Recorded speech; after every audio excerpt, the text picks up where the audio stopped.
The CEO of the Alamo Trust has resigned amid anger over messaging regarding the Shrine of Texas Liberty. This is Monday, October 27, 2025. Texas Scorecard presents the day's first news for the Lone Star State. The Texas Minute, with your host, Michael Quinn Sullivan. Welcome into Monday. Thanks for kicking off your week with the Texas Minute. A federal judge has declared unconstitutional part of a state law designed to protect children from sexually explicit books in school. More on that story coming up.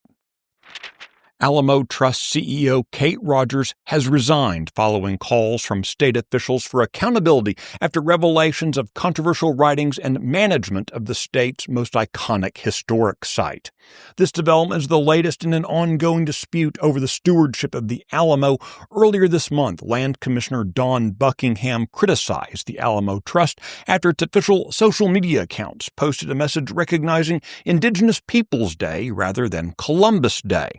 Late last week, Lieutenant Governor Dan Patrick sent a letter to the board of the Alamo Trust expressing concern about Rogers' academic writings.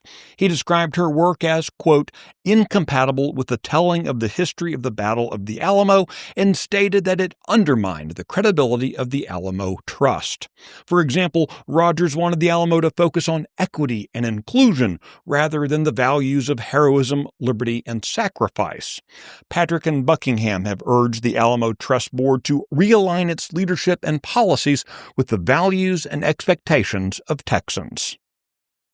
A new law quietly took effect on September 1st that was designed to give the state a greater role in reviewing large wind projects along the Gulf Coast, but the Texas Parks and Wildlife Department says it's still developing procedures to implement it.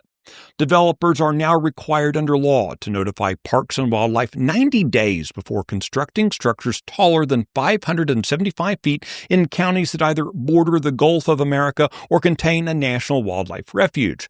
Supporters of the measure said it was needed to ensure Texas wildlife officials could review large energy projects, particularly wind farms, before they're built in sensitive coastal areas or major migratory flyways.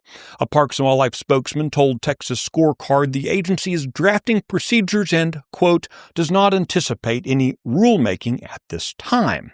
That lack of implementation comes as a federal lawsuit challenges a wind project in Wharton County where developers plan to construct a 200-megawatt facility backed by German energy company RWE and Microsoft. The plaintiffs allege that project threatens endangered species such as the bald eagle and the whooping crane. Governor Greg Abbott has appointed Kyle Hawkins to serve on the Supreme Court of Texas effective immediately. Mr. Hawkins formerly served as Solicitor General of Texas from September 2018 through February 2021. Hawkins will fill the unexpired term of Justice Jeffrey Boyd, who stepped down in September. The term expires at the end of December 2026. In addition to working in private practice in his time as the state Solicitor General, Hawkins also took on a short-term post for the Trump administration earlier this year at the U.S. Department of Justice as counselor to the U.S. Solicitor General. The Texas Minute will be right back. But every day I run into something that I'm dealing with the county judge. Judge Bray recused himself, but as we'll soon see, he couldn't resist reinserting himself into the process. Signing notices, setting deadlines, accepting candidate applications, rejecting candidate applications. The dispute that ensued thereafter was centered on whether or not Judge Bray had the authority to do those things or should have been doing those things. Kicking the Circle, Texas Scorecard's latest documentary, will be available on October 28th at texasscorecard.com. Certain provisions of Texas's 2023 Reader Act were declared to be unconstitutional by a federal judge last week.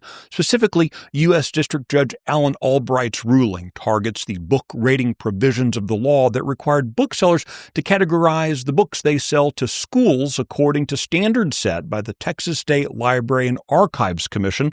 The law's purpose was to ensure that schools kept sexually explicit books off the shelves. The state had argued that booksellers are not entitled to state contracts and could avoid the restrictions by simply choosing not to sell inappropriate titles to school libraries. While acknowledging that children should, quote, certainly be protected from obscene content in the school setting, Judge Albright concluded that the Reader Act misses the mark. You can find the details on that story and the others mentioned today and keep up with the latest news by visiting TexasScorecard.com.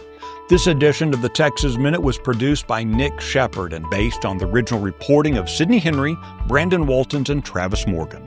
I look forward to seeing you out around the Lone Star State. Now let's go have a great day.